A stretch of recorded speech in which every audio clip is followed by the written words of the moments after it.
സംസാരിക്കാൻ വേണ്ടിയിട്ട് പോണത് നിങ്ങളൊരു പുതിയ റിലേഷൻഷിപ്പ് സ്റ്റാർട്ട് ചെയ്യുന്ന ഒരാളാണെങ്കിൽ തുടക്കത്തിലേ പറയാൻ പാടില്ലാത്ത 4 സീക്രട്സിനെ കുറിച്ചാണ്. ഇത് നിങ്ങൾ ആദ്യമേ പറയാന്നുണ്ടെങ്കിൽ ഉറപ്പായിട്ടും നിങ്ങളുടെ റിലേഷൻഷിപ്പിലെ രീതി ഇത്രയും നേരം നിങ്ങൾ തുടങ്ങിയ ആ ഒരു രീതിയിൽ മാറ്റം വരുന്നുണ്ടാവും. നിങ്ങളുടെ പാർട്ട്ണറിൽ ചേഞ്ചസ് വരുന്നത് നിങ്ങൾക്ക് കാണാൻ വേണ്ടിയിട്ട് പറ്റും. അതുകൊണ്ട് തന്നെ ഒരിക്കലും നിങ്ങൾ ഈ 4 സീക്രട്സ് തുടക്കത്തിൽ പറയാതിരിക്കുക. ഫസ്റ്റ് സീക്രട്ട്, നിങ്ങളുടെ വീക്ക്നെസ് നിങ്ങൾ പറയാതിരിക്കുക. നിങ്ങൾക്ക് എന്തെങ്കിലും വീക്ക്നെസ് ഉണ്ടെങ്കിൽ നിങ്ങൾ ഒരിക്കലും അത് തുടക്കത്തിൽ പറയാതിരിക്കുക. അത് റിലേഷൻഷിപ്പ് ആയിക്കോട്ടെ, അല്ല എന്തെങ്കിലും ഫ്രണ്ട്ഷിപ്പ് ആയിക്കോട്ടെ, ആരായിക്കോട്ടെ, തുടക്കത്തിൽ നിങ്ങൾ ഒരിക്കലും നിങ്ങളുടെ വീക്ക് സൈഡ് കാട്ടാതിരിക്കുക. പിന്നെ രണ്ടാമത്തെ കാര്യം, നിങ്ങൾ ഒരിക്കലും നിങ്ങളുടെ റിഗ്രറ്റ്സ്, നിങ്ങളുടെ ലൈഫിൽ നിങ്ങൾ ചെയ്തു പോയ കാര്യങ്ങളെക്കുറിച്ച് റിഗ്രറ്റ് ചെയ്യുന്നുണ്ടെങ്കിൽ ആ റിഗ്രറ്റ്സ് ഒന്നും ഒരിക്കലും പറയാതിരിക്കുക.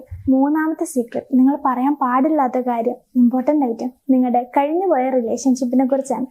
ഒരിക്കലും നിങ്ങൾ കഴിവിൻ്റെ പരമാവധി ആ ഒരു ടോപ്പിക് ഒഴിവാക്കുക.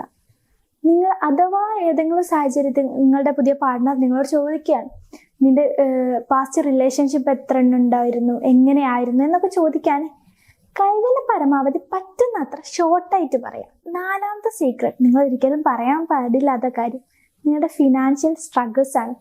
വളരെ സെൻസിറ്റീവ് ആയിട്ടുള്ളൊരു കാര്യമാണ് സാമ്പത്തികം. നിങ്ങൾ എത്രത്തോളം കടം വാങ്ങിയെന്നോ അല്ലെങ്കിൽ നിങ്ങൾ സ്ട്രഗിൾ ചെയ്യുന്നുണ്ടെന്നോ ഒന്നും പുതിയ റിലേഷൻഷിപ്പിൽ തുടക്കത്തിലേ പറയേണ്ട ഒരു ആവശ്യമില്ല. അത് നിങ്ങളുടെ പാർട്ട്ണർക്ക് നിങ്ങളെ സംശയിക്കാൻ അല്ലെങ്കിൽ നിങ്ങളെക്കുറിച്ചുള്ളൊരു കാഴ്ചപ്പാട് മാറ്റാൻ വേണ്ടി കഴിയുന്നതാണ്.